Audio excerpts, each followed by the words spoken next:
Assalamualaikum warahmatullahi taala wabarakatuh. Alhamdulillah wassalatu wassalamu ala sayyidina Muhammad wa ala alihi wa sahbihi ajmain. Rabbi sholli sadri wa yassir amri wa hlul 'uqdatam min lisani yafqahu qawli.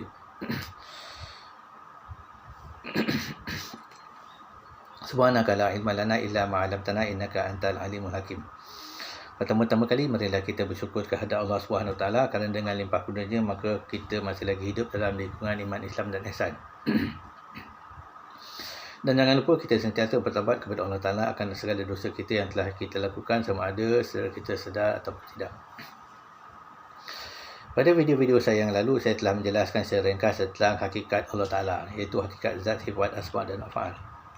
Ya, boleh rujuk balik video saya yang lalu, kerana ia penting. Kerana apa yang saya akan buat video selepas itu diberkaitan.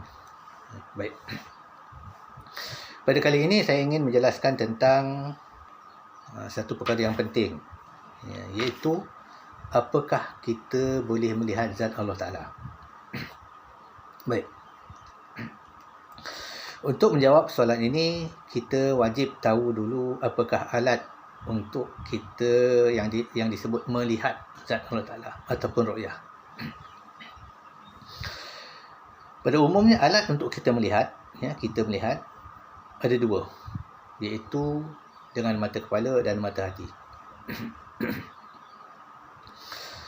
Apakah tempat tilik tuju penglihatan mata kepala dan mata hati?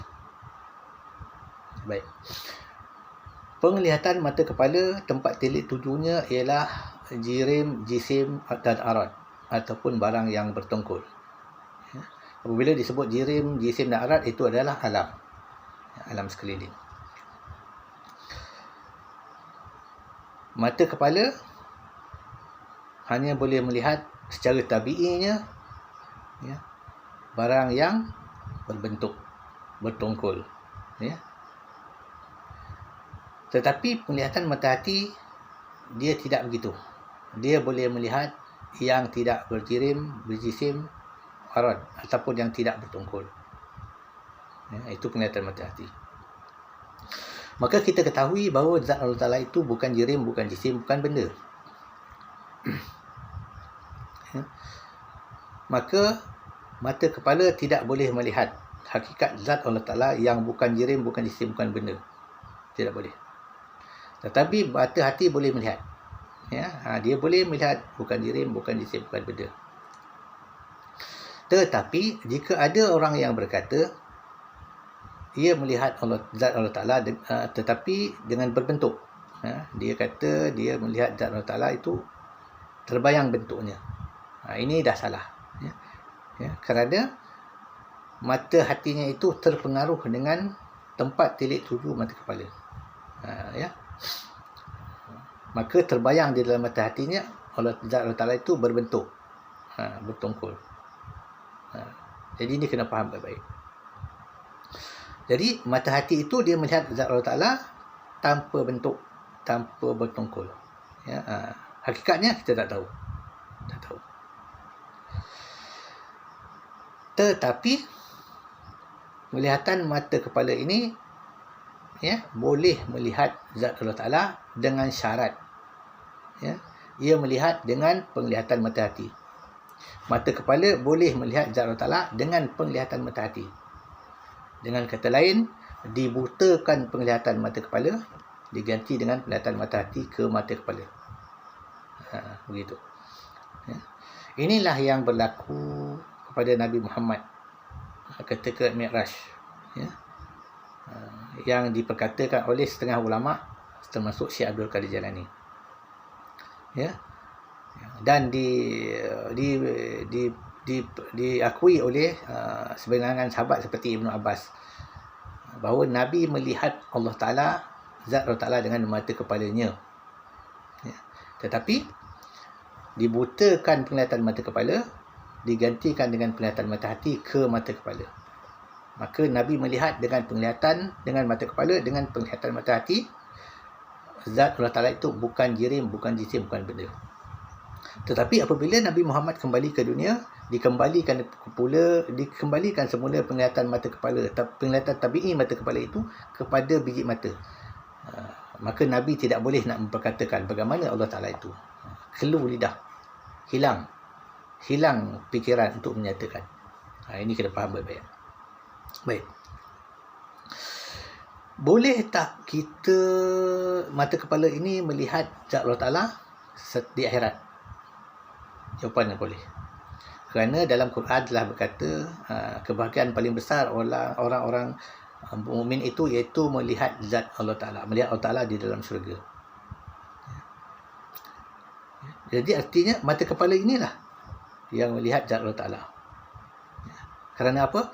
Kerana apabila ditiup sangkakala, Allah Ta'ala menghimpunkan kembali kita, menghidupkan kembali kita. Diperbaharui semula tubuh kita yang telah hancur, seperti sedia kala. Dibangkitkan, kemudian untuk dihisap, digiring ke mahsyar untuk dihisap dan dimasukkan dalam syurga. Inilah dia, zat kita. Ini tubuh kita. Seperti Allah Ta'ala kata, apabila hangus kulit, maka digantikan dengan kulit yang baru. Jadi hakikatnya tubuh ini. Tetapi Allah Ta'ala jadikan dengan kadar muda. Tidak tua, tidak kanak-kanak, tetapi kadar muda. Wallahu alam lah, kita tak tahu. Jadi apabila kita di dalam syurga, kita melihat zat Allah Ta'ala itu dengan mata kepala. Tetapi dengan penglihatan mata hati. Penglihatan mata kepala kita dibutakan. Digantikan. Penglihatan mata kepala secara tabi'i ini dibutakan, digantikan dengan penglihatan tabi'i mata hati. Maka itulah kita melihat. Dengan penglihatan mata hati itulah kita melihat dengan mata kepala kita. Ini kena faham baik-baik. Bukan dengan penglihatan tabi'i mata kepala tak. Kerana penglihatan tabi'i mata kepala, dia melihat benda yang bertongkol, berjirim, berjisim, berarat. Ini kita faham baik-baik. Kerana ini banyak yang salah faham. Mereka mengatakan mesti melihat Allah Ta'ala itu dengan mata kepala, berbentuk bertongkol. Maka ditakwilkannya.